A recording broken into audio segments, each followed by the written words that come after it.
세상에 떠도는 기묘한 괴담들. 첫 번째 이야기, 불을 켜고 잠을 자면 그것들이 안 보인다. 나는 지금 혼자 집에서 살고 있는 20대 중반의 평범한 직장인이다. 고1 때 어머니와 아버지가 이혼하셨고 그때부터 쭉 어머니와 여동생들과 살다가 어머니는 도시 생활 못 하시겠다며 막내 동생을 데리고 시골로 가셨고 첫째 동생은 아버지와 같이 살겠다며 아버지한테 갔다. 그래서 현재 이 집에는 나 혼자 남게 되었고 1년 전부터 본격적인 자취생활을 시작하게 되었다. 하지만 기괴하게도 어머니와 동생들이 이 집을 떠난 후 나에겐 이상한 일이 일어나기 시작했다. 귀신의 존재를 느끼기 시작한 거였다.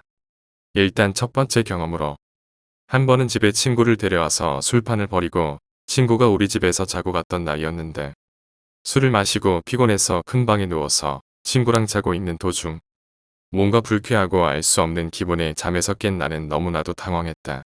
내가 누워있는 자리에서 나의 발쪽 방향에 창문이 있는데 거기서 어떤 후줄근하게 옷을 차려입은 고생을 많이 한 얼굴로 보이는 약 40대 중반 아저씨가 무표정으로 창문과 벽을 관통해서 방으로 들어오더니 누워있는 나의 오른팔을 밟고 가는 것이었다.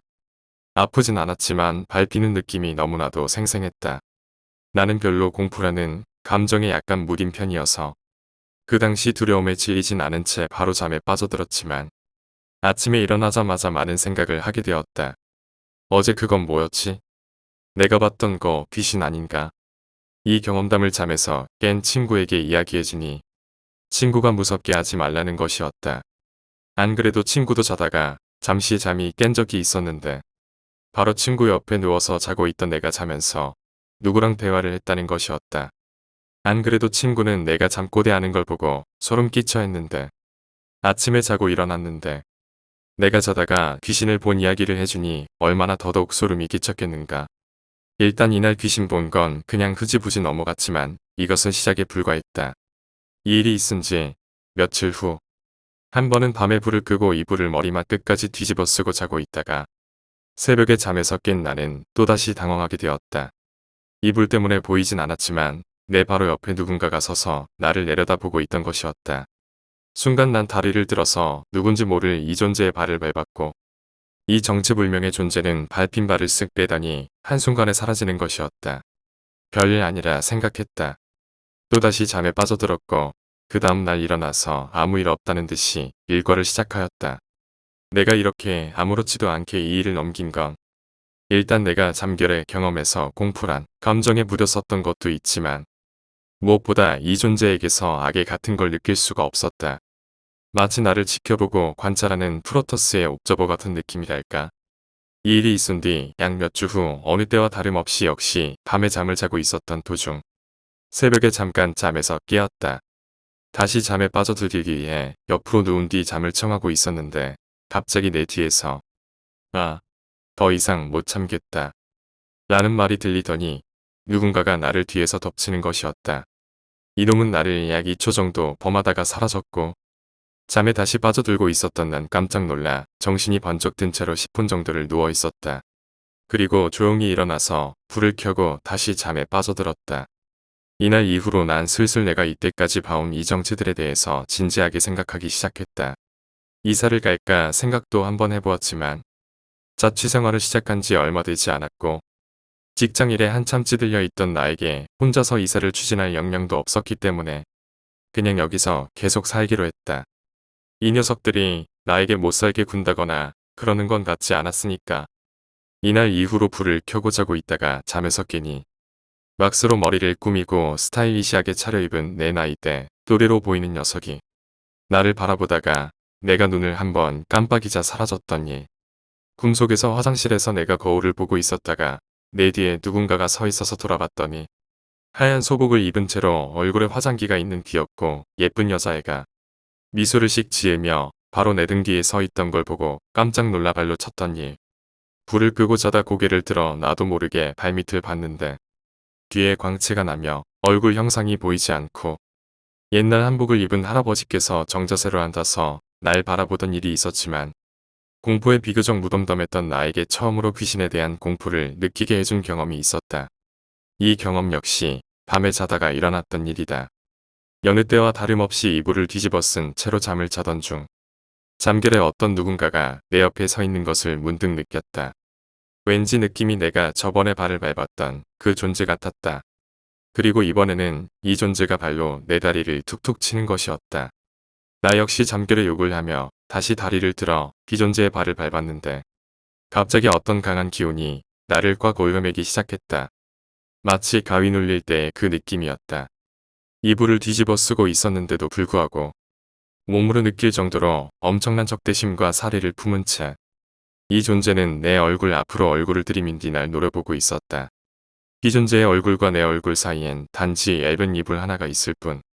순간 엄청난 공포에 사로잡힌 난 내가 죽을 수도 있겠다는 생각에 본능적으로 나도 모르게 믿지도 않는 불경을 외우기 시작했다.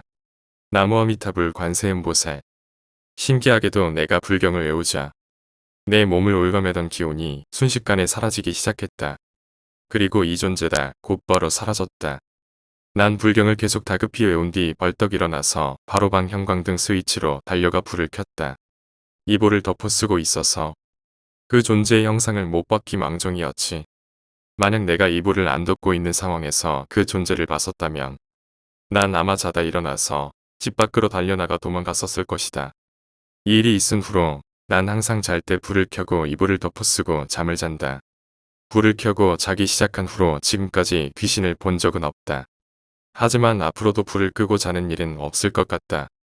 두 번째 이야기, 파주의 마을버스. 파주에서 마을버스를 운행하고 있는 남자입니다. 시간이 늦어지면 불 꺼놓고 정차 안 하면서 달리는 버스를 본 일이 있으시죠? 그건 회차하는 차인데요. 시간표를 막차까지 마치고 차고지로 회수되는 차량들입니다. 3월 중순이었어요. 하루 종일 힘들게 일하고 회차를 해야 하는 때였어요. 차를 멈춘 상태에서 혹시 타고 있는 사람이 있는가? 분실물이 있는가? 쓰레기가 있는가? 점검차 내부를 한 바퀴 돌았죠. 아무것도 없었고 저는 운전석으로 돌아가서 내부 등을 다 껐습니다. 그리고 봄이 오지 않은 오스란 날씨에 몸을 한번 떨며 기어를 넣고 출발을 했어요. 굉음을 내며 오래된 구형 버스가 나아가기 시작했고 전 출발하면서 내부 백미러를 한번 보는 버릇이 있어요. 힐끔 백미러를 봤는데 어두운 좌석들 중 뒤에서 세 번째 의자에 어떤 여자가 창밖을 보고 있었어요. 깜짝 놀라서 차를 다시 세웠습니다. 분명히 아무도 없었는데 생각하면서 내부 등을 켜고 돌아 일어났죠. 차 안은 휑하니 아무도 없었습니다. 그 여자가 앉았던 자리를 보면서 내가 뭘 보고 착각했나 하면서 다시 앉아서 등을 끄고 백미러를 확인했어요. 그 자리에 앉아 있습니다. 전 백미러를 노려보며 오싹해지는 걸 느꼈어요. 다시 등을 켜고 돌아왔습니다. 그 자리는 비어 있습니다. 전 그 상태로 뭘 보고 착각을 하는지 찾아보려 하다가 문득 짜증이 났어요.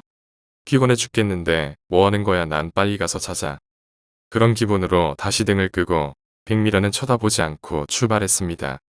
차도 거의 없고 도로 옆으론 비닐하우스와 논이 있는 한적한 곳이지만 그날은 왠지 속도를 내지 못했어요. 제 지금 상태가 의심스러워 이 깜깜한 곳에서 사고라도 날까봐 좀 더 긴장하게 되더군요. 커브길이라 가로등이 좀 설치돼 있는 곳을 지나면서 혹시나 하고 백미러를 다시 힐끔 봤습니다. 그 자리에 그 자세로 확실하게 앉아 있는 겁니다. 숨이 가빠졌어요. 이게 어떻게 착각일 수 있어. 저게 어떻게. 다시 보니 도로 포장 상태가 안 좋아 덜컹거리면 너무 리얼하게 그 여자 몸도 흔들렸어요. 추워지면서 땀이 나는 걸 느꼈어요. 왜냐고요? 무서웠어요. 평소 겁이 많은 편도 아니고 귀신 얘기 재밌게 듣는 편이고 여태껏 전 귀신을 본 적이 한 번도 없었어요. 있으면 한 번 봤으면 좋겠다고 말한 적도 있는데 아까 백미러 확인할 때 놀라서 차가 흔들렸었어요. 핸들이 꺾였었죠. 그렇죠. 지금 전 운전 중이니까요. 숨을 몰아쉬면서 정신만 차리면 돼. 정신만 차리면 돼. 라고 다짐했어요. 사람이 타고 있던 거면 차고지 가서 몰랐다고 사과하고 택시비를 주던가. 여기서 최악은 저게 귀신이고 난 홀려서 사고나 죽는 거다라고 생각하면서 운전에 집중했어요. 아니 운전으로 도피했죠. 등 뒤에 귀신을 태우고 운전으로 도피하는 건 쉽지 않았어요. 손이 땀으로 흥건하고 숨을 몰아쉬며 버스를 몰았죠. 요까지 중얼거렸어요. 벨이 눌리기 전까진 하차벨이 울리면서 키가 거꾸로 솟는 느낌에 급 브레이크를 밟았습니다. 여기서부턴 확실히 기억도 나지 않아요. 다행스러운 건 급 정차 시 주위에 차가 없었다는 것과 불행한 건 주위에 차 한 대 없는 어두운 시골 도로라는 것이었어요. 제정신 아닌 상태로 차의 핸들을 바라보며 숨을 헐떡이고 있을 때 그 여자가 내 옆에 왔다는 게 느껴졌습니다. 같이 떨고 있었을 거예요. 차 앞 유리에 희미하게 비친 사람이 내 옆에 있었어요. 내 뒤에 그 여자 얼굴이 가까웠어요. 나한테 속삭이듯 말을 했어요. 지금 생각하면 재밌는 게 전 그 말이 그 당시 들리지 않았는데 조금씩 차분해졌단 거예요. 전 뒷문을 열었어요. 그리고 잠시 후에 사라졌다는 게 느껴지고 다시 닫았죠. 다시 침착하게 출발해서 그날 하루가 무사히 갔습니다. 차고지에 차를 주차하고 제 차로 집으로 오면서 생각하니 그때 속삭였던 말이 떠올랐어요. 이게 제가 기억을 왜곡시킨 건지 확실치는 않지만 이렇게 두 마디였었어요. 그러지 말아요. 미안해요. 속삭이는 음성이라 확실치는 않지만 슬프게 느껴지는 음성이었어요. 전 꽃평상복 입은 여자였는데 내린 곳은 꽃마을이었습니다. 이미 임종한 처자라면 어떤 사연이 있는지 편안히 쉬었으면 좋겠네요. 물론 당신은 죽을 맛이었지만 재밌는 경험이었어요. 제가 경험했던 얘기고요. 무지하게 피곤했던 상태라 정말 착각일 수도 있지만 그 짧은 내용이 잘 전달하려니 이렇게 길어지네요. 이번 일로 귀신이 있는지 없는지 흥미 위주로 접근하는 분들께 할 말이 생기네요. 편견을 가지지 말고 혹시 마주하더라도 따뜻하게 맞아줍시다. 세 번째 이야기, 오래전에 청바지 괴담. 제가 한 달쯤 전에 리바이스 청바지를 사왔거든요. 근데 진짜 거짓말이 아니고요. 그것 때문에 가위 눌리고 장난이 아니었는데 믿으실 수 있겠습니까? 제가 겪은 일이지만 절대 믿고 싶지 않은 이야기입니다. 실제 귀신일 수도 있고 제 자신이 가위에 눌린 걸 수도 있습니다. 일단 간단히 설명드리자면 청바지를 샀는데요.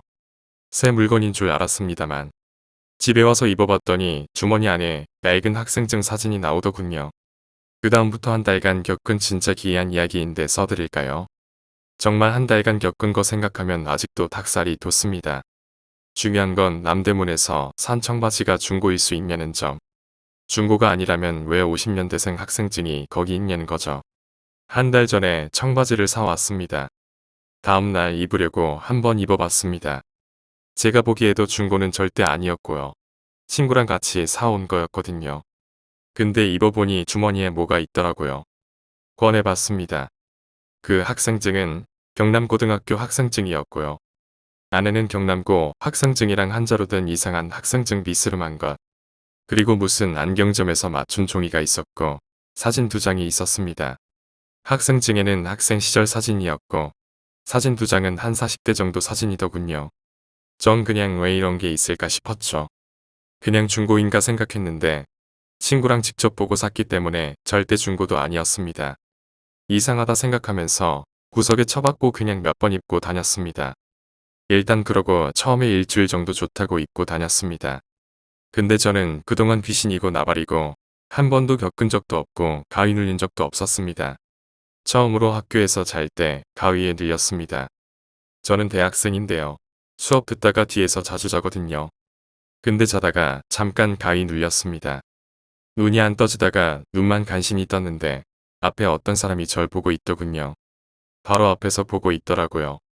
전 진짜 장난 아니고 바로 코앞에 있어서 그 사람 눈만 보였습니다. 장난 아니고 소리 지르면서 수업에서 일어나서 개망신당하고 집에 왔습니다. 지식인 검색해보니 가위는 몸이 허하면 나타나는 거라고 하더라고요. 그래서 그냥 안심하고 잤습니다. 근데 그날인가 다음날인가 가위에 눌렸습니다. 거의 이틀에 한 번쯤은 가위 눌린 것 같네요. 근데 처음에 본 눈이 무서워서 가위 눌렸을 때 눈은 절대 안 떴죠. 미쳤다고 뜹니까? 꽤 무서운데. 그래서 참고 지내고 있었습니다. 그러다가 한 7, 8일 전쯤에 가위 또 눌렸습니다. 정말 미치겠더라고요. 요즘 학교에서도 잠도 못 자고 그래서 그냥 눈 떠버렸어요. 하는 아저씨가 있더라고요. 처음엔 누군지도 몰랐죠. 그냥 보고 있었습니다. 진짜 닭살 돋고 그러다가 어떻게 했는지 다시 눈 감고 있다가 가위 깨고 나서 일어났는데 정말 제 몸이 아닌 것 같더라고요. 새벽이었는데 형은 거실에서 게임하고 있었고요. 저는 일어나서 의식만 있고 몸은 멋대로 움직이더라고요. 그러더니 일어나서 한 게 뭐냐면 면바지 주머니만 계속 뒤졌습니다. 형이 왜 그러냐고 물었습니다.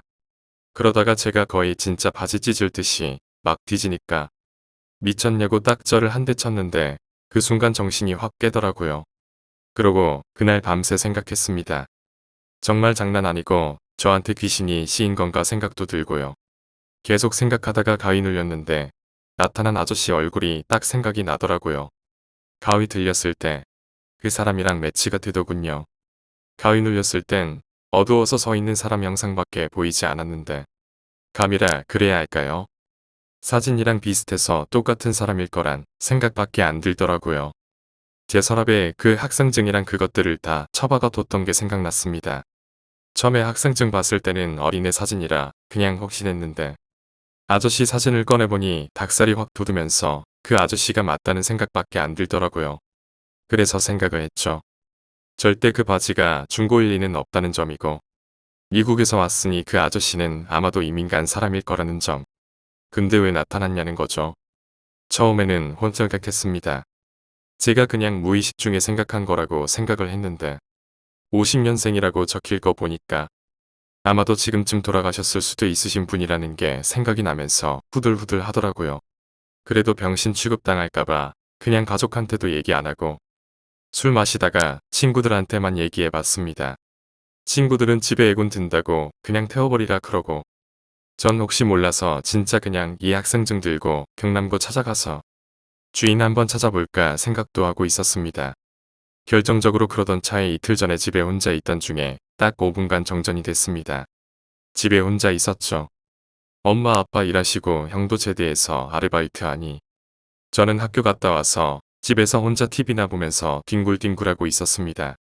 막상 학생증 사람이 귀신이었다고 생각을 해도 학생이라서 그냥 학교 다니다 보니 그냥 찾아주거나 어떻게 대처하거나 그럴 생각만 할 뿐 막상 행동은 안 하고 있었죠. 근 일주일 동안은 그 아저씨 가위 눌렸을 때 본 후부터는 가위 눌린 적도 없으니 그냥 잊으려니 하고 있었습니다. 그런데 TV 보고 있는데 갑자기 불이 팍 나가더라고요. 아마 8시쯤이었을 겁니다. 방에 있는데 정전이 되니 무섭죠. 근데 웃긴 게 창문으로 반대편 아파트랑 다 봤는데 정전이 안 되었더라고요. 저희 아파트만 정전된 건가 했는데 그 아파트 현관문에 밖에 보는 자그만 유리 아시죠? 그거 봤는데 집 밖 복도에 불이 켜져 있더라고요. 보통 정전이 되면 사람들이 밖에 나와서 왜 이러냐 그러고 얘기하는데 그런 소리도 안 들리고 한마디로 우리 집만 정전이 된 거죠. 그냥 황당하다는 생각만 잠깐 했습니다. 근데 처음에는 그 있지 않습니까? 정전돼도 전화기는 계속되잖아요. 그래서 전화기를 들었는데 먹통이더라고요. 그래서 핸드폰을 켜서 불빛을 이용해서 좀 보려고 했습니다. 핸드폰을 컴퓨터 옆에 놓은 기억이 나서 컴퓨터에 가서 뒤적거렸습니다. 키보드 옆에 제가 보통 올려놓기 때문에 핸드폰을 바로 찾았죠. 제 핸드폰이 쓰던 게 망가져서 지금 구식 핸드폰 쓰기 때문에 캠도 안 되고 벨소리도 다는 바로 다음 거거든요. 그래서 플래시 기능도 안 돼서 그냥 핸드폰을 열어서 작은 불빛만 켰습니다. 그런 다음에 바로 뒤돌아서는데 정전됐을 때 보통 누가 있는 것 같다 그런 생각 많이 하잖아요. 저도 그런 기분이 들었는데 단순히 무서워서 그런 거란 생각만 했죠. 근데 뒤돌았을 때 불빛이 뭔가에 의해 막히더군요. 전 손만 봤습니다. 도는 순간 제가 약간 아래쪽 보고 있었는데 어둠 속에 사람이 서 있는 모습이었습니다. 손 부분만 핸드폰에 비치는데 저한테 뭔가를 달라는 듯이 오른손만 딱 내밀고 있더라고요. 보는 순간 그냥 그 아저씨겠구나 생각이 들었죠. 전 꿈이길 바랬죠. 정말 막간이었는데 평생처럼 느껴지고 그 순간 불이 확 켜졌습니다. 정전이 끝나면서 제 앞에 있던 물체도 사라지더군요. 그 후 혼자 후덜거리면서 학생증 꺼내놓고 대체 어쩌라는 건지 생각했습니다. 이게 이틀 전까지의 이야기고요. 처음에는 겪고 나서 이거 그냥 태워버리려고 했습니다. 근데 괜히 애꿎은 물건 태웠다가 화만 당할 것 같고 아직도 학생증 가지고 있습니다. 청바지에 그대로 넣어서 바지 구석에 박아 구석에 뒀습니다. 태우려니 더 화 당할 것 같아서 찾아줘야 하는 건지 오늘 엄마 아빠 오시면 이제 얘기 꺼내려고 합니다. 진짜 대체 어떻게 해야 되는 건지 모르겠네요. 내일 남대문 가서 바지 산 할머니한테 물어보려고 합니다. 얘기 이게 끝이고요. 안 믿으셔도 뭐 할 수 없지만 이제 옷은 절대 남대문에서 안 살라고요. 네 번째 이야기, 플라시보 효과. 상공에 비행기가 떠 있다. 옆에는 멋들어지게 쓰여있는 여행회사의 로고. 창문 하나하나는 마치 구멍이 뚫린 것만 같다. 형, 이번에 서울 가면 뭐하고 살 거야? 글쎄다. 그럼 가서 뭘 제일 먹고 싶어? 글쎄다. 그럼 뭐 하러 돈 들여서 가는 거야? 글쎄다. 그럼 됐다 말을 말자. 쓸데없는 말을 접기로 했다. 장시간 여행하는 비행기 안에서는 대화가 지루함을 죽이는 최고의 방법이건만. 잘난 내 형은 자신의 지루함을 말로써 표현하며 그 지루함을 죽일 생각은 하지 않는 모양이다. 잠깐만요. 지나갈게요. 네, 잠시만요. 10시간쯤 지나며 지루함과 앉아있을 때의 특유한 고통은 날 확실히 자리에서 뜨게 만들었다. 그것보다도 대화가 없다는 게 모르는 사이에 고통을 증폭시킨 모양이다. 허벅지 근육은 10시간 동안 움직이지 않은 것에 불평을 토하고 있었다. 창문가에 앉아 가만히 있는 형이 부러웠다. 어떻게 저렇게 오래 앉아 있을 수 있을까? 가운데 자리에서 양해를 구하고 자리를 뜨는 사이에 허벅지의 고통은 점점 더 심해져만 갔다. 허벅지가 말을 할 줄 안다면 뭐 하는 거야? 당장 피를 통하게 하라고. 안 그러면 혈전이 생겨 내를 죽여버릴지도 몰라. 라고 말할 것 같았다. 비행기는 이제 시베리아 벌판 상공 10,000m 위를 날아가고 있었다. 이제 살겠다. 비행기 뒤쪽 화장실 앞에는 다른 문과 함께 작은 공간이 있다. 비행기 옆쪽에 달려있는 3개의 문은 공기도 통하지 않도록 단단히 잠겨 있어. 사람들이 빨려나가는 걸 막아준다. 문에는 창문이 하나 달려있고 물론 이것도 공기가 새지 않는데. 하여튼 지금 이 공간은 나에게는 천국이었다. 몸을 풀면서 밖을 내다볼 수 있는 것이다. 한 10분쯤 몸을 풀고 창문 밖에 정신을 집중하기로 했다. 닫힌 공간은 언제나 나에게 긴장감을 주기 때문이었다. 아마도 여기 있는 대부분의 사람이 그렇겠지라는 생각을 하며 주위를 둘러보니 다른 식으로 비행기 여행의 긴장을 풀고 있는 사람들이 보였다. 보통은 영화 감상, 그 다음이 음악 감상, 그리고 수면. 참 부럽다. 나에게는 좁은 세상으로 느껴지는데 그들은 어떻게 그렇게 장시간 비행기 여행을 견뎌낼 수 있는 것일까? 자리로 돌아가며 저 부러운 사람들과 같이 영화 감상을 하며 지루함과 답답함을 이기기로 생각했다. 다시 잠깐만요. 죄송합니다. 아닙니다. 지나가세요. 비행기가 출발하자마자 책을 펼쳐들고 10시간이나 있는 이 대학생은 자리를 비켜주면서 분명 속으로 욕을 하겠지. 왜 저놈은 자꾸 왔다 갔다 하냐 같은 생각들을 하면서 그만 왔다 갔다 해라. 빌어먹을 그렇잖아도 난 저 사람을 방해했다는 생각에 죄책감을 느끼고 있었단 말이다. 형이 이상한 거야. 10시간을 어떻게 그냥 영화나 보면서 때워. 그런가? 응. 나 같은 사람은 무조건 10분마다 움직여줘야 몸이 안 아프다고. 그래. 근데 왜 집에서는 빈둥대냐? 이런 샹. 형은 직업이 없다는 약점을 또 물고 잡고 싶은 모양이다. 언제나 형은 이런 식이었다. 아마 이 대화만 잘 넘기면 원하던 대화를 시작할 수 있을 거란 생각이 들어 창밖을 보며 얘기한다. 시끄러. 그건 내 잘못이 아니라 세상 잘못이라고. 날 인정해주지 않잖아. 아, 그러세요? 그래서 지금까지 알바 하나 안 뛰셨어? 창밖에는 새가 날아가고 있었다. 무슨 매 같은 종류였다. 자유로운 저 새. 창공을 비행기랑 똑같은 속도로 날며 높은 고도와 맑은 공기의 청량감을 느끼겠지. 지금 나의 상황이랑 대조되어 있지 않은가? 그건 내가 알바를 할 그런 군번이 아니라서 그렇고. 형 근데 밖은 시원하겠지? 당연히 시원하지. 우선 바깥은 고도 10,000m 아니냐. 기압이 낮아지기 때문에. 온갖 과학적 설명을 하지만 나에게는 단지 바깥에 저 구름 잡는 얘기일 뿐이다. 지금은 과학보단 빨리 주제를 바꾸는 것이 중요하다. 형의 관심을 다른 주제로 끄는 동시에 난 추궁으로부터 자유로운 것이다. 밖이 추운 건 알겠어. 그러면은 우리가 지금 비행기 안에 있잖아. 그치? 당연하지. 또 단답형, 속히 형의 관심을 끌어야 한다. 그리고 비행기는 그 무엇이냐 벌집 같은 구조의 금속으로 이루어져 있잖아. 그치? 뭐, 비행기는 조금이라도 무게를 줄이기 위해서 벌집 구조의 금속으로 만들어져 있지. 무게를 줄이자고 얇은 걸 쓸 수는 없기에 과학자들이 연구한 결과 벌집 구조가 무게 대 내구성 효율이 제일 높은 걸로 나타났기 때문에 쓰는 거야. 뭐, 그거 멋지네. 근데 그래도 비행기는 무겁잖아. 그치? 뭐, 그런데 너도 알듯이 베르누이의 법칙이 있잖아. 아니, 난 몰라. 그게 뭔데? 무식한 놈. 모르냐? 공기는 액체처럼 움직여. 그걸 이용하는 거야. 설명을 해야지. 이쯤에서 형의 우월감을 자극해야 한다. 이렇게 대화를 이끌어가면 적어도 3시간은 과학 얘기를 할 테니 그만큼 지루함은 상대적으로 덜해질 테니까 말이다. 잘 들어. 비행기 옆에 날개는 유선형으로 이루어져 있어. 유선형. 물고기 모양으로 생겼단 말이지. 거 멋지네. 그럼 날개 떼서 바다에 놓으면 헤엄도 칠 수 있다는 소리야. 무식한 새끼. 알았어. 입 닥칠게. 날개 위는 곡선이고 날개 밑은 직선이야. 너는 곡선 옆을 지나가는 게 빠르겠냐? 아니면 직선으로 지나가는 게 빠르겠냐? 뭐, 직선이 빠르겠지. 그렇지. 무식한 놈도 이런 건 아는구나. 알아. 이 잘난 척만 하는 형님아. 안다고. 라고 말했다. 그래도 이 방법만이 지루함을 이길 수 있는데 어떡하랴. 하여튼 직선으로 되어 있는 부분의 공기는 상대적으로 곡선 쪽의 공기보다 몇 배는 빠르게 움직여. 그래서 빠르게 지나가면서 날개를 툭툭 쳐대기 때문에 비행기가 뜨는 거다. 뭐, 그렇지. 아유 똑똑한 놈. 대신 공기는 유체이기 때문에 내가 지나가는 사람 어깨 치는 것처럼 치는 게 아니라 내가 노젓는 것 같은 저항이 일어난다. 알겠니? 뭐, 비유도 참 무식하게 하네. 당연하지. 내가 무식하니까. 그래.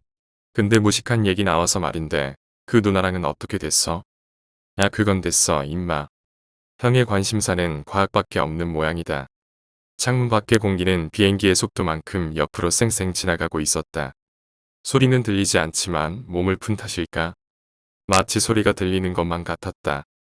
허벅지의 고통도 점점 참을 만한 수준으로 내려가고 있었다. 대화는 역시 모든 걸 푼다는 말이 맞는 듯하다. 형, 그러면은 전투기들 있잖아. 뭐, 그거 막 고개도 하고 그러잖아. 옆으로 눕고 거꾸로도 가고. 그렇지. 근데 날개가 거꾸로 되면 그 뜨는 힘이 반대로 되잖아.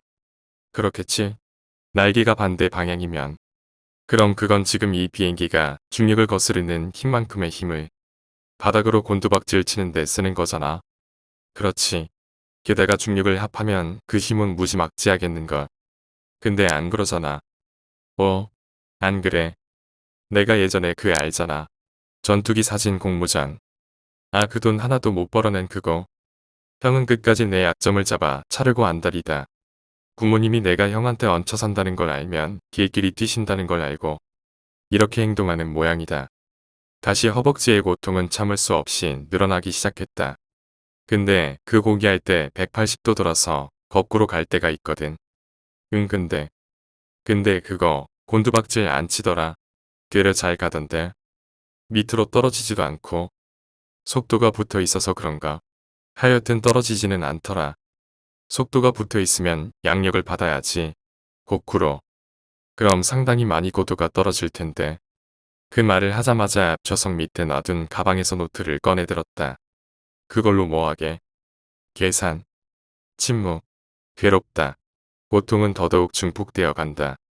내 허벅지의 근육과 혈관은 나에게 혈액손실증에 걸린 환자의 고통을 기어이 맛보게 해줄 모양이다.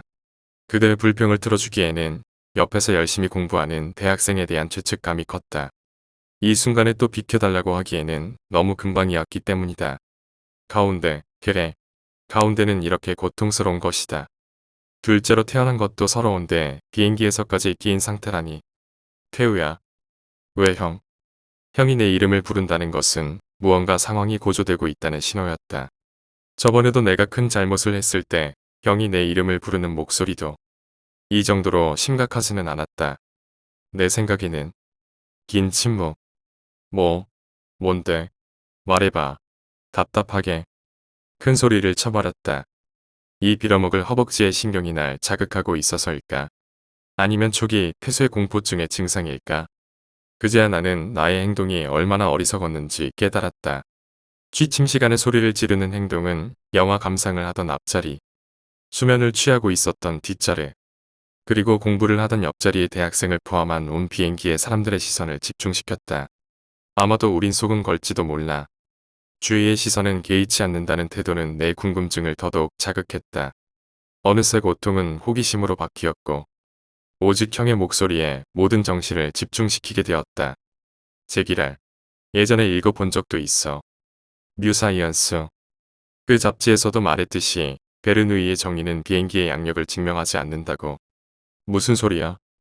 들어. 사실상 그 법칙은 비행가가 뜨는 거랑은 관계가 없다는 거야. 뭐? 맞아. 그랬어. 애초에 기압부터가 지상의 4분의 1이야. 지상에서 실험했을 때의 저항은 여기서도 4분의 1인 거야. 그래서 그리고 무게도 생각해야지. 짐과 사람들의 무게. 그리고 비행기의 무게를 더하면 이미 이 정도의 저항으로는 이건 뜨지도 못해. 형, 심각한 목소리로 큰 소리 치지 좀 말고 뭔 소린지 얘기해봐. 못 알아듣겠어. 방금 비행기 정보판으로 속도랑 고도를 확인했어. 그래서 뭐 우리는 이 정도 속도를 가지고선 못 난다는 거야. 뭐 불가능하다고. 지금 이 비행기가 나는 게 저 빌어먹을 과학.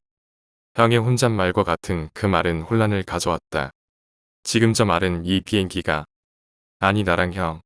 저 사람들이 뜨고 있는 것이 불가능하다는 소리 아닌가. 저기요. 그럼 지금 우리는 어떻게 날고 있는 거죠? 옆에 대학생이 응수했다. 그래. 형한테 망치를 줘. 그래야 이 공포에서 벗어날 거 아닌가. 지금 우리가 날고 있는 건 당연한 게 아니라는 공포에서. 모르겠어요. 어떻게 된 건지. 지금까지 물리학을 공부해 오면서 세상의 모든 것을 알았다고 자부해 왔는데 웅성웅성 사람들이 얘기를 하기 시작했다. 방금 내가 그들의 주의를 끌고 사람들에게 충격적인 말을 형에게 하게 내버려 둔 탓이다. 야, 비행기가 사실 날 수 있는 게 아니래. 저기 엄마, 비행기 원래 못 나는 거야. 아무래도 그건 사실이 아닌 것 같은데 비행기의 양력은 말도 안 돼. 밖에 보면 우리가 날고 있다는 게 확실하잖아. 학생, 여행객, 어린이, 심지어 교수까지 이 말에 대해 반응하고 있었다. 천천히 이 말들은 사람들을 타고 다른 칸으로 퍼지고 있었다. 아무래도 우리가 덜컹 비행기가 살짝 흔들렸다. 아니, 보통 바람에 흔들리는 정도가 아니었다. 지금 기류의 변화로 인해 기내가 흔들리고 있으니 상투적인 스튜어디스의 안내이자 경고 방송. 안 돼. 전부 다 말하는 걸 멈춰. 덜컹 한 번 더 흔들리며 내 형이 내 어깨를 밀쳐내고 대학생을 밀쳐내고 뛰어나가기 시작했다. 전부 다 입 닥쳐. 뭐, 넌 또 뭔데 우리더러 얘기를 하라 말아야. 예의가 없으시네요. 그렇잖아도 비행기가 흔들리니 앉아있지 그래요. 저기 아저씨, 진짜로 비행기 못 뜨는 거야? 사람들이 더욱 웅성거린다.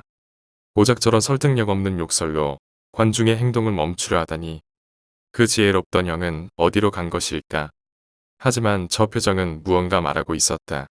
한 번 더 덜컹. 전부 말하는 걸 그만두세요. 아니 그만두셔야 해요. 웅성거림은 멈추지 않았다. 다시 한 번 덜컹. 전부 조용히 하라고요. 흔들림은 이제 보통 기류의 변화가 아니었다. 지금 기류의 변화가 있으니 전부 자리에 앉아. 기내 방송과 웅성거림은 그칠 줄 몰랐다.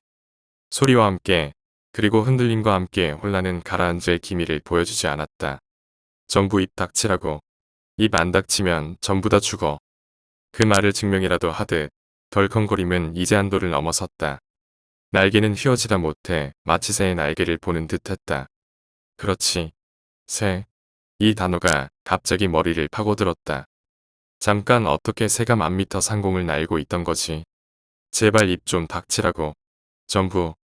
형의 목소리는 이제 답답함과 억울함, 그리고 공포로 얼룩져 있었다. 이제 덜컹거림은 연속적인 흔들림이 되었다. 어떻게 된 거야? 역시 저 사람 말이 맞았어. 비행기는 못 뜬다고. 안 돼. 이럴 리가 없어. 엄마. 엄마. 살려줘. 무서워.